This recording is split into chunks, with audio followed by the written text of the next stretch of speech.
இப்பொழுது பெரியார் ஒளி விருது பெற்ற நம்முடைய இனமுரசு அவர்கள் ஏற்புரை வழங்குகிறார்கள்.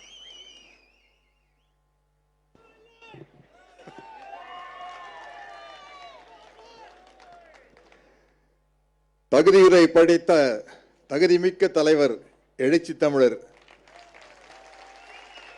அன்பு தம்பி தொல் திருமாவளவன் அவர்களே, வரவேற்புரை நிகழ்த்திய பொதுச் செயலாளர் நாடாளுமன்ற உறுப்பினர் தம்பி ரவிக்குமார் அவர்களே, நோக்க உரை நடத்திய சிந்தனை செல்வன் அவர்களே, பொதுச் செயலாளர் அவர்களே, ஏற்புரை வழங்கிய காயிதே மில்லத் பிறை என்ற விருதை பெற்ற காஜா மொயினுதீன் அவர்களே, அயோத்திதாசர் ஆதவன் விருதை பெற்ற முனைவர் பா ஜம்புலிங்கம் அவர்களே, அம்பேத்கர் சுடர் பட்டம் பெற்ற முனைவர் கே எஸ் சலம் அவர்களே, காமராசர் கதிர் பட்டம் பெற்ற வே வைத்தியலிங்கம் அவர்களே, மார்க்ஸ் மாமணி விருதை பெற்ற தோழர் தியாகு அவர்களே, தலைமை உரையை நிகழ்த்தவிருக்கும் தம்பிக்கும் நெகிழ்ச்சி நெறியாளுகை நிகழ்த்திய அன்பு தம்பி வன்னியரசுக்கும் நன்றியுரை வழங்கப் போகும் பாலசிங்கம் அவர்களுக்கும் என்னுடைய பணிவான வணக்கத்தையும், சீரியலும் சிறுத்தைகளுக்கும் என்னுடைய அன்பான வணக்கத்தையும் தெரிவித்துக் கொள்கிறேன். இன்னைக்கு எனக்கு இருந்த ஒரு பெரிய குறை நீங்கிவிட்டது. என்னன்னா, தம்பிக்கிட்ட ஏதாச்சும் ஒன்று வாங்கணும்னு பிளான் பண்ணிட்டு இருந்தார். பெரியார் படத்தில் நடிச்சதுக்கு நான் சம்பளம் வேண்டான்னு சொல்லிட்டேன்.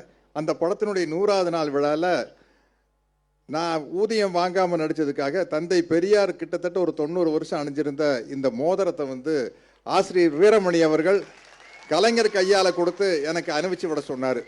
அது இப்போ என் விரல் இருக்குது. அதே மாதிரி என்னுடைய மக்கள் தலைவர் எம்ஜிஆர் அவர்கள் நான் சந்தித்த பொழுது, உனக்கு ஏதாச்சும் நான் கொடுக்கணும், என்ன வேணும்னு கேளு அப்படிங்கிறாரு. எனக்கு திடீர்னு என்ன கேட்குறேன்னு தெரியல. என்னென்ன அப்படின்னு, இல்லை நீங்கள் ஏதாச்சும் கேளுங்க அப்படின்னு, நீங்கள் எக்ஸசைஸ் பண்ணுற தம்பிள்ஸ் இருந்தால் கொடுங்க அப்படின்னு சிரிச்சாரு. தலையில் பெருசாக ஏதாச்சும் கேளுனாரு. எனக்கு பெருசாக கேட்க தெரியலைங்க, என்ன பண்ணுறது தெரியல அப்படின்னா, உடனே உதவியாளரை கூப்பிட்டாரு. உள்ளே போய் ஒரு கரலாக்கட்டை எடுத்துகிட்டு வந்து கொடுத்தாரு. இன்னைக்கு அன்பு தம்பி எழுச்சி தமிழர்கிட்ட இருந்து ஒரு 50,000 ரூபாய் செக்கு வாங்கிட்டேன். இந்த 50,000 ரூபாய் செக்கை நான் கேஷாக மாற்றிடுறேன். மாற்றி 49,500 ரூபாயை விடுதலை சிறுத்தைகள் கட்சியில் இருக்கிற சிறப்பாக படிக்கிற மாணவர்களுக்காக கொடுக்கிறது மட்டும் இல்லாமல், ஒரு 500 ரூபாய் நோட்டை மட்டும் தம்பி நினைவா ஃப்ரேம் போட்டு என் வீட்டில் வச்சுக்கிற தம்பி வன்னியரசும் தம்பி பாவலனும் நீங்க சேர்ந்து எனக்கு ஒரு ஃப்ரேம் போட்டு அந்த 500 ரூபாய் நோட்டு அதில் ஒட்டி பக்கத்தில் தம்பி திருமாவோட படம் இருக்கணும், அவருடைய கையெழுத்தும் இருக்கணும், வாங்கி கொடுத்துருங்க. இது ஒரு வருஷத்தோட முடிவடைகிற விஷயம் இல்லை. ஒவ்வொரு வருடமும் புரட்சியாளர் அண்ணல் அம்பேத்கர் பிறந்த தினத்தன்று 50,000 ரூபாய்களை விடுதலை சிறுத்தைகள் கட்சியின் ஏழை மாணவர்களுக்கு படிப்புக்காக உதவி செய்ய வேண்டும் என்று, உதவி என்று கூறக்கூடாது, உரிமை, அது ஒரு உரிமை தொகை. நம்ம தமிழக முதல்வர் ஸ்டாலின் அவர்கள் சொன்னது போல உரிமைக்கு இது. அதை ஒவ்வொரு வருஷமும் செய்யறதுக்கான ஒரு விழிப்புணர்வை எனக்கு ஏற்படுத்த விடுதலை சிறுத்தைகள் கட்சிக்கு என்னுடைய மனமார்ந்த நன்றி. தம்பி கொஞ்சம் பார்த்துக்க. சரி, அதான் இல்லையே, இல்லை அதை விட சிறப்பு. நம்மளுக்கு கடவுள் இருக்காரா இல்லையாங்கிறது ஒரு பிரச்சனையே இல்லைங்க. நம்மளுக்கு பிரச்சனையே ஜாதி ஒழிப்பே தமிழ் தேசியம். கடவுள்னு ஒண்ணு,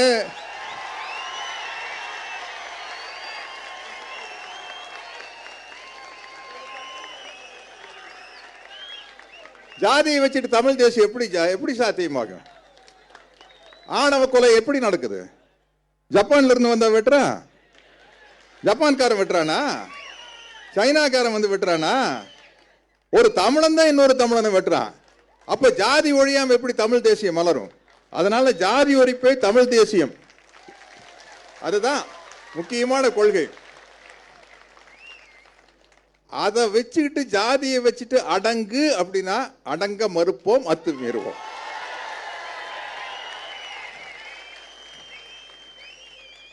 உலகத்திலேயே மெஜாரிட்டி நம்புறாங்க பூமியும் நீளம் கடலும் நீளம், வானமும் நீளம் கடலும் நீளம். தப்பா சொல்லிட்டேன். இந்த நீளத்தை அரவணைச்சு போகாம இருக்க முடியாதா? யாரா இருந்தாலும் இனிமே நீளத்தை அரவணைச்சு தான் போகணும். அதனால்தான் இப்ப எங்க பார்த்தாலும் அம்பேத்கர் அம்பேத்கர் அம்பேத்கர் எல்லாரும் தோள் மேல கை போட வேண்டிய நிலைமை வந்துருச்சு. ஆனா எதுக்காக தோள் மேல கை போடுறான்னு நம்ம கேர்ஃபுல்லா இருக்கணும். வாத்தியார் பாட்டு ஒன்று இருக்கு, எம்ஜிஆர் பாட்டு, போயும் போயும் மனிதனுக்கு, அதுல கைகளை தோளில் போடுகிறான் அதை கருணை என்றவன் கூறுகிறான், பைகளில் எதையோ தேடுகிறான் கையில் பட்டதை எடுத்து ஓடுகிறான், பாயும் புலியின் கொடுமையை இறைவன் பார்வையில் வைத்தானே, இந்த பாழும் பாசிச குணங்களை மனிதன் போர்வையில் மறைத்தானே. இதுதான் உண்மையான விஷயம். இன்னைக்கு இந்த தம்பியினுடைய பெருமை 1990 விசிகா மதுரையில் ஆரம்பிச்சப்போ தந்தை பெரியார் படத்தை போட்டு பெரியாரிஸ்டுகளையும் அம்பேத்கரிஸ்டுகளையும் ஒன்றிணைத்தது தம்பி தான். ஏன்னா இனிமே அந்த பிரிவினை நமக்குள்ள இருக்கவே கூடாதுங்க, இருக்கவே கூடாது. மார்க்ஸ் மகாராஷ்டிராவில் பிறந்திருந்தா அண்ணல் அம்பேத்கரா இருந்திருப்பாரு, அம்பேத்கர் ஈரோட்டில் பிறந்திருந்தா தந்தை பெரியாரா இருந்திருப்பாரு, பெரியார் ஜெர்மன்ல பிறந்திருந்தா மார்க்ஸா இருந்திருப்பாரு. சூழ்நிலை தான் அந்த தலைவர்கள் உருவாக்குது. அதனால இனிமே அந்த பிரிவினையே நமக்கு தேவையில்லை. இன்னைக்கு ரொம்ப பெருமைப்படுற விஷயம், நான் சரியா பேசின இல்லையா தெரியல, லண்டன்ல புரட்சியாளர் அம்பேத்கர் படிச்சாரு, அநேகமா கேம்பிரிட்ஜ் பல்கலைக்கழகத்தில் தான் படிச்சிருப்பாருன்னு நினைக்கிறேன். அந்த கேம்பிரிட்ஜ் பல்கலைக்கழகத்தில் அம்பேத்கர் அவர்கள் படித்த பல்கலைக்கழகத்திலிருந்து எலூசிவ் டெமோக்ரசி அப்படின்னு அன்பு தம்பி திருமாவை பத்தி ஒரு புத்தகம் வெளியிட்டு இருக்காங்க. அப்போ இவரை ஏன் நம்ம வாழும் அம்பேத்கர்னு சொல்லக்கூடாது?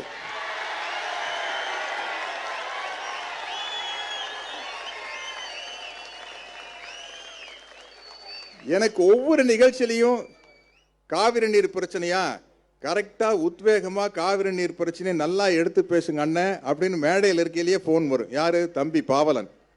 எங்கேயோ ஷூட்டிங்ல இருப்ப, இல்ல விடுதலை சிறுத்தைகள் தம்பி தான் நல்ல காரியத்துக்கெல்லாம் அழைச்சிக்கிட்டு போறாங்க.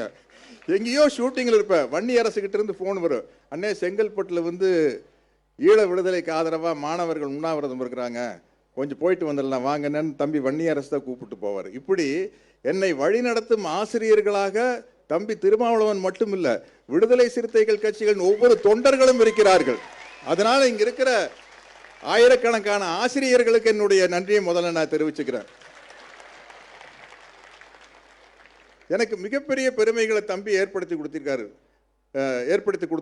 விசிகா அலுவலகத்தில் இடஒதுக்கீடு புரட்சியாளர் என்ன சொல்றது, அவரை மனிதநேய மாண்பாளர்னு சொல்லலாம். விபி சிங் அவர்களுடைய படத்தை திறந்து வைக்கிற வாய்ப்பை தம்பி எனக்கு கொடுத்தாரு.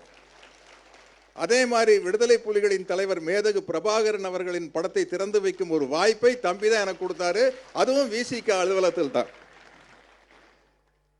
எனக்கு என்னன்னா, இங்க பேசினாரு தம்பி ஒருத்தர், கடவுளை பற்றி சொல்லுங்க அப்படின்னு. அழகான ஒரு பஞ்சு டயலாக் தந்தை பெரியார் சொன்னதுதான். பெரியார் கிட்ட போய் கேட்டாங்க, ஏனுங்கய்யா ஆத்திகத்துக்கு நாத்திகத்துக்கு என்னங்க வித்தியாசம்னு கேட்டாங்க. ஒரு பதில் சொன்னாரு, இப்போ நீங்க கோயில்ல கடவுள் சிலைக்கு முன்னாடி உண்டியல் வைக்கிறீங்க இல்லைங்களா, அதுக்கு பேர் ஆத்திகங்க. அந்த கடவுளையே நம்பாம அந்த உண்டியலுக்கு பூட்டு போடுறீங்க பாத்தீங்களா, அதுதானுங்க நாத்திகம். மேட்டர் ஓவர் சாப்டர் ஓவரா? அது மாதிரி தந்தை பெரியார் மாதிரி போட்டு வாங்குற ஆளு யாருமே இருக்க முடியாதுங்க. அவரு ஏதோ ஒரு கார் போயிட்டு இருந்தப்ப ரிப்பேர் ஆயிருச்சு. அங்க ஐயா பார்த்தா தெரியுமில்ல, தாடி எல்லாம் வச்சுட்டு இருந்தாரு. ஒரு தம்பி ஐயா நீங்க பெண் விடுதலைக்காக, சமூக நீதிக்காக, ஜாதி ஒழிப்புக்காக எல்லாம் போராடுறீங்க, ரொம்ப மகிழ்ச்சிங்க ஐயா. இருந்தாலும் நாங்க நம்புற கடவுளை போய் நீங்க கல்லுன்னு சொல்றீங்களே, அதுதான் எனக்கு மனசுக்கு ரொம்ப கஷ்டமா இருக்குது அப்படின்னா. அப்படிங்களா? இப்போ எங்கேங்க தம்பி போயிட்டு இருக்கிறீங்க? அவர் கோயம்புத்தூர் பஸ் தான் பேசுவார், கொங்கு தமிழ். எங்க போயிட்டு இருக்கிறீங்க? ஐயா நான் இந்த கோயிலுக்கு தான் போயிட்டு இருக்கேன். சரி நானும் கூட வரேன் வாங்க அப்படின்னு போயிருக்கார். போய் உள்ள மணி அடிச்சுட்டு எல்லாம் இந்த பிரசாதம் எல்லாம் கொண்டு வந்திருக்காங்க. வந்தோடனே ஐயா அந்த பூசாரிட்டு கேட்குறாரு, ஏனுங்க பூசாரி உள்ள இருக்குதுங்களா சிலை, அது என்னங்க வெங்கலங்களா இல்லை பித்தளைங்களா? அப்படி ஆடா அது கல்லுங்க அப்படின்னு இருக்காரு. பாருங்க, அவரே கல்லுன்னு சொல்லிட்டாரு, நீங்க என்ன போய் திட்டுறீங்களே.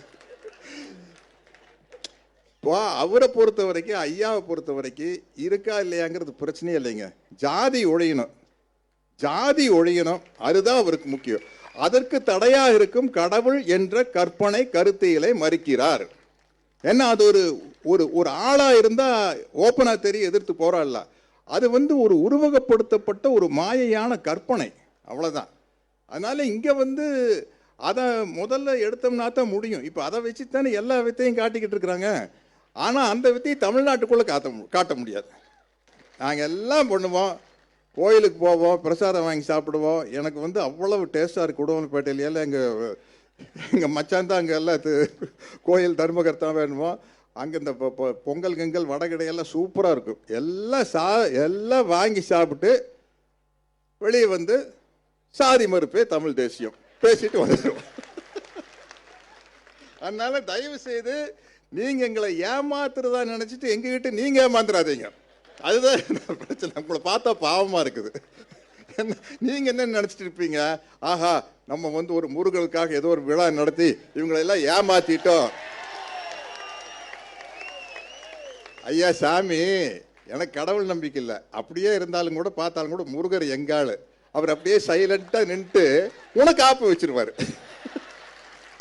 நீ அவர் பேர்ல எங்களுக்கு ஆப்பு வைக்கிறான்னு பாக்குற, அவர் உனக்கு ஆப்பு வச்சிருவாரு. அதனால இந்த தமிழ்நாடு இன்னைக்கு இந்த அளவுக்கு முன்னிலையில் இருக்கிறது என்றால் அதற்கு தந்தை பெரியாருடைய சிந்தனைகளும் அம்பேத்கருடைய சிந்தனைகளும். பெரியார் அவர்கள் ரஷ்யா போயிட்டு சொன்னாரு, பொருளாதாரத்தை பொறுத்த வரைக்குங்க என்னோட பாலிசி கம்யூனிஸ்ட் தானுங்க பேசினார். இந்த படத்திலேயே நானே பேசி நடிச்சுக்கிறேன். பொருளாதாரத்தை பொறுத்த வரைக்குங்க என்னோட பாலிசி கம்யூனிஸ்ட் தானுங்க. ஆனால் முதல்ல ஏழை பணக்கார வித்தியாசம் ஒழியணுமா இல்லை சாதி ஒழியணுமான்னு கேட்டால் நான் முதல்ல சாதி தான் ஒழியணும்னு சொல்லணுங்க. ஏன்னா சரியான வாய்ப்பு கிடைச்சா ஒரு ஏழை பணக்காரன் ஆயிடுவானுங்க. ஆனால் என்னதான் வாய்ப்பு கிடைச்சி பணக்காரன் ஆனாலும் தாழ்ந்த ஜாதின்னு முத்திரவு குத்தப்பட்டவன் ஜனாதிபதியா இருந்தாலும் கோயிலுக்கு வெளியே தானே உட்காரணும். ஜனாதிபதியா இருந்தாலும் பார்லிமெண்ட்டுக்குள்ள பூசை பொண்ணையில் வர முடியாதுங்க. இது பெரியார் சொல்ல, இப்போ இது லேட்டஸ்டா நடந்த விஷயம் இல்லை. அவர் சொன்னது என்னதான் பொருளாதார வசதி வந்தாலும் உன்னை தாழ்த்தப்பட்ட ஜாதியாத்தான் முத்திர குட்டி அமுக்கி வச்சிருப்பா. அதனால முதல்ல ஜாதி தான் ஒழியணும்னு சொன்னாங்க. அதனால அந்த அம்பேத்கர் வழியில், மார்க்சிய வழியில், பெரியாரிய வழியில் நடந்து கொண்டிருக்கும் தம்பி திருமாவளவனின் கொள்கை அடிப்படையில் பணியாற்றும் உங்கள் அனைவருக்கும், தம்பி திருமாவர்களுக்கும் இந்த நேரத்தில் இந்த நன்றியை கூறி, இந்த விருதுக்கு நன்றி கூறி விடைபெறுகிறேன். வணக்கம்.